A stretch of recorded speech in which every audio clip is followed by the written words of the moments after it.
Muy buenas tardes, bienvenidos a esta emisión meridiana de Informe RCR, que llega a ustedes a nombre de Jaime Nestares en la dirección general de la estación, de Wilitza Arcaya en la gerencia de producción, de Marilia García en la coordinación de redacción, Génesis Rodríguez está en la producción y Gregorio González en la dirección técnica. Les saluda Argenis Barreto. Comenzamos de inmediato. A una reacción violenta del régimen de Nicolás Maduro por la decisión de impedir el ingreso a su territorio del parlamentario de la Asamblea Oficialista, Javier Viertucci, atribuyó este viernes el diputado de Vente Venezuela, Omar González, la detención del legislador de Voluntad Popular, Gilberto Sojo. El diputado indicó que Maduro está contra las cuerdas y aseguró que ya se habla de posibles sanciones contra familiares de funcionarios del régimen venezolano. Se habla de sanciones contra familiares cercanos de estos personeros cercanos a Miraflores. También, desde luego, las sanciones de Estados Unidos, que ayer, se demuestra de manera fehaciente que van en esa misma línea al deportar a Bertucci de los Estados Unidos. Esto encolerizó evidentemente al régimen, que de inmediato reacciona, como es usual, de manera violenta a estos ataques. Se ordena la detención de un diputado a la Asamblea Nacional, como es el caso de Gilberto Sojo del Estado Aragua, así como también la inhabilitación de una treintena de dirigentes de la oposición.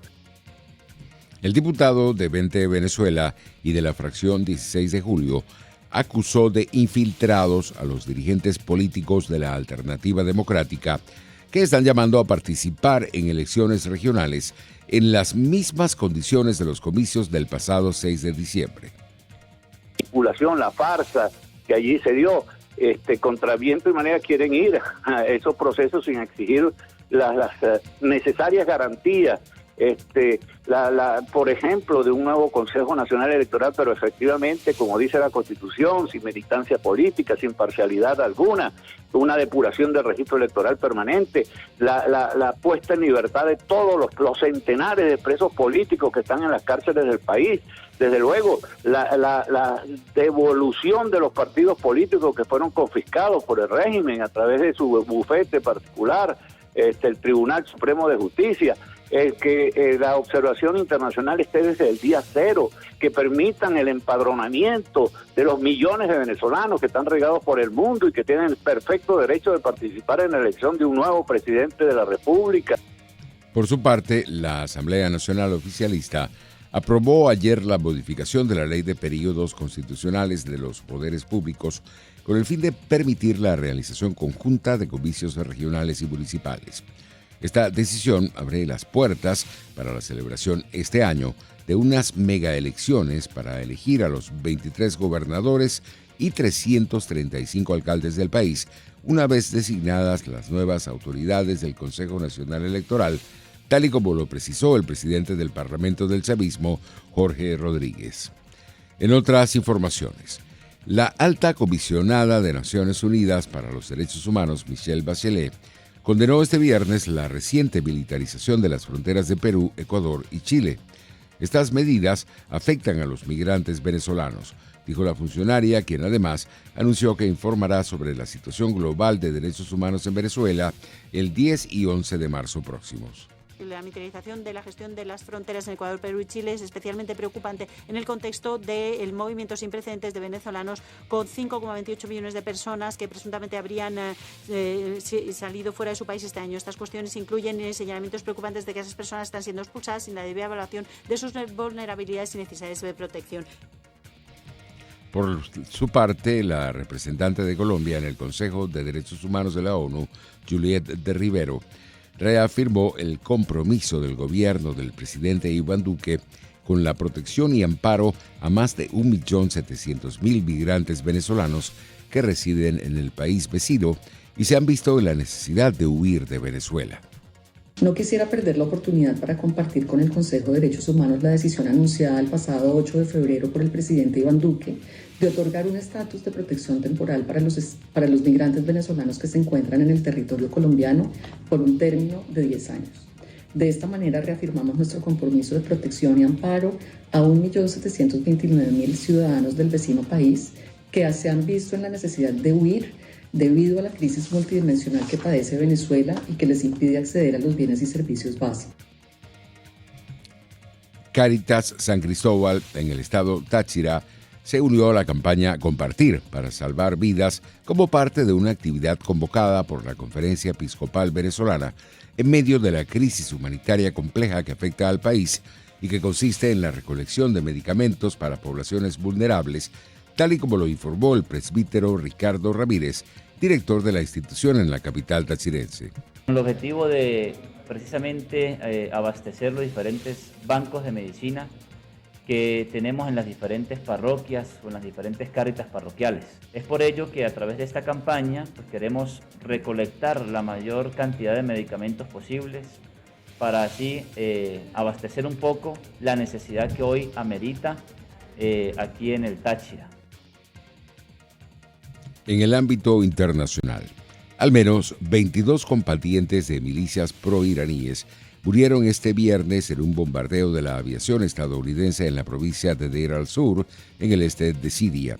La primera acción de este tipo ordenada por el presidente Joe Biden desde su llegada al poder, informó el Observatorio Sirio de Derechos Humanos. Estos ataques fueron autorizados en respuesta a los recientes ataques contra el personal estadounidense y de la coalición en Irak y a las continuas amenazas a ese personal, dijo el portavoz del Departamento de Defensa norteamericano, John Kirby, en un comunicado. El funcionario aseguró que el objetivo eran facciones de la poderosa coalición de paramilitares iraquíes respaldados por Irán de Hasher al-Shahabi, Kataeb Hezbollah y Kataeb il-Sajid al-Shuhada. La ONG, con sede en el Reino Unido, y una amplia red de colaboradores sobre el terreno, informó en un comunicado que todas las bajas pertenecen a las filas de las milicias iraquíes respaldadas por Irán, de la Multitud Popular y de Kataeb Hezbollah, grupo considerado como organización terrorista en Washington.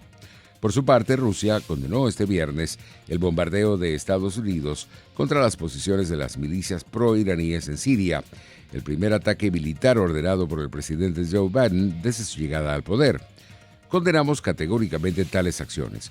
Llamamos al respeto incondicional de la soberanía e integridad territorial de Siria, dijo María Zaharova, portavoz de Exteriores en rueda de prensa.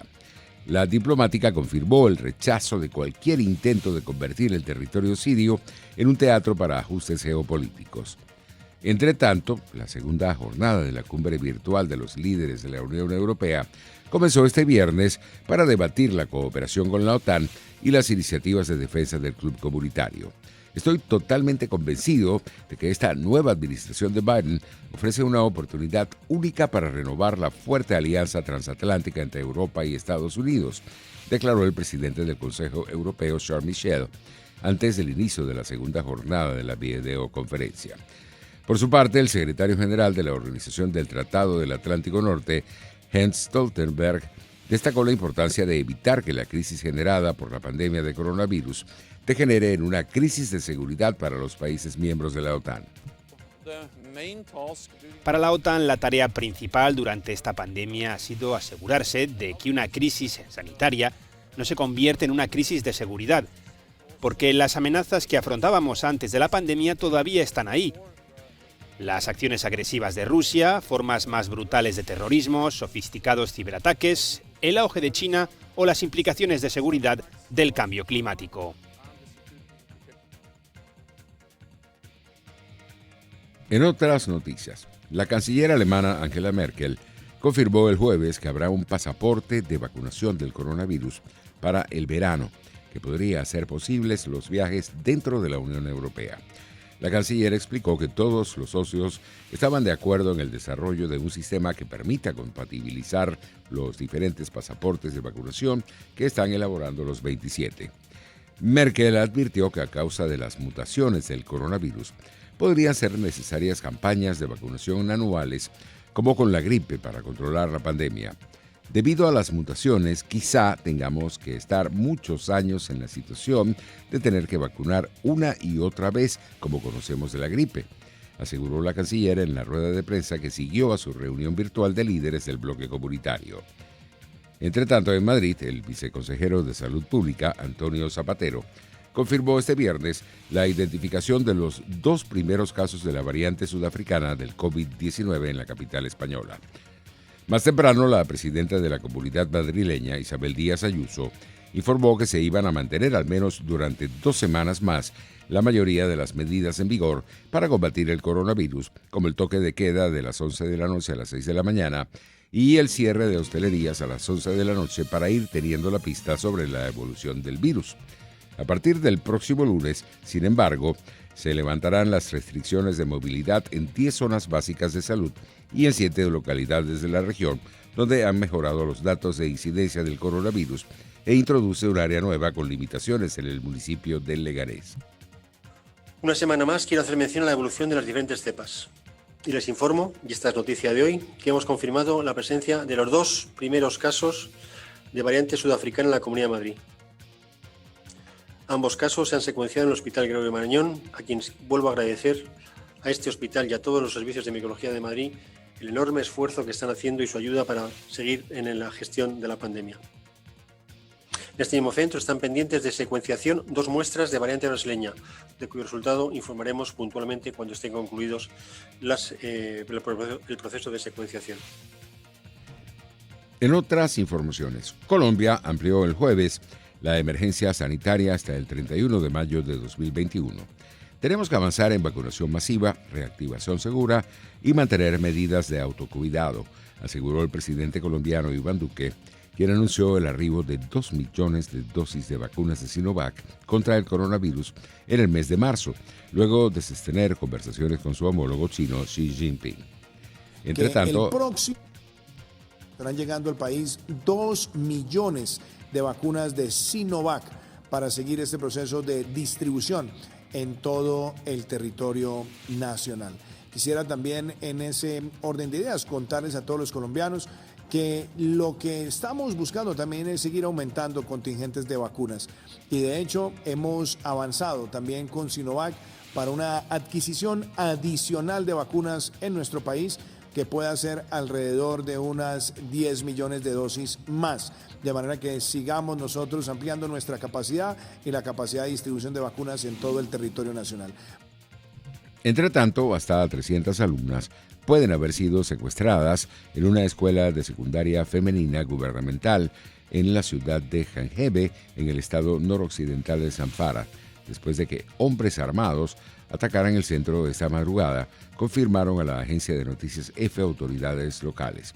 Sí, hemos recibido un informe sobre el secuestro de unas 300 alumnas en Janjebe, pero todavía no podemos confirmar el número exacto de secuestradas ni dar más detalles sobre lo sucedido, informó a EFE vía telefónica Alhaji Abubakar Dauran, comisionado de Seguridad y Asuntos Internos de Zamfara. En materia económica, el Ministerio de Finanzas de China dijo el viernes que ampliará las exenciones arancelarias para 65 productos importados de Estados Unidos, entre ellos troncos y piezas de aviones. La prórroga, que entrará en vigor el 28 de febrero, durará hasta el 16 de septiembre, informó la cartera. Los productos recibieron exenciones de los aranceles en represalia a los impuestos por China a los productos estadounidenses. Los precios internacionales del petróleo retrocedían en horas del mediodía. El WTI, de referencia en Estados Unidos, se ubicaba en $62.30 el barril, mientras el Brent, de referencia en Europa, se cotizaba en $65.98. Y en materia deportiva, el Flamengo perdió este jueves por 2-1 en su visita al Sao Paulo, pero aún así se consagró campeón brasileño a expensas del Internacional, que empató a 0-0 con el Corinthians. El Flamengo repite el título logrado la temporada pasada y quedó con 71 puntos frente a los 70 del Inter, que con una victoria este jueves habría sido campeón. En el otro extremo de la tabla, el Vasco da Gama, el Goiás, el Curitiba y el Botafogo ocuparon los últimos 4 lugares y jugarán el próximo campeonato brasileño en la segunda división. Así estamos llegando al final de este informe RCR. Los esperamos para nuestra emisión vespertina.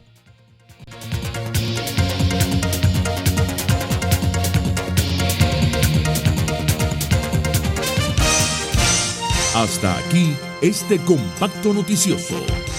Manténgase en nuestra sintonía, porque estaremos informándole de la noticia al momento de producirse. RCR 750 AM.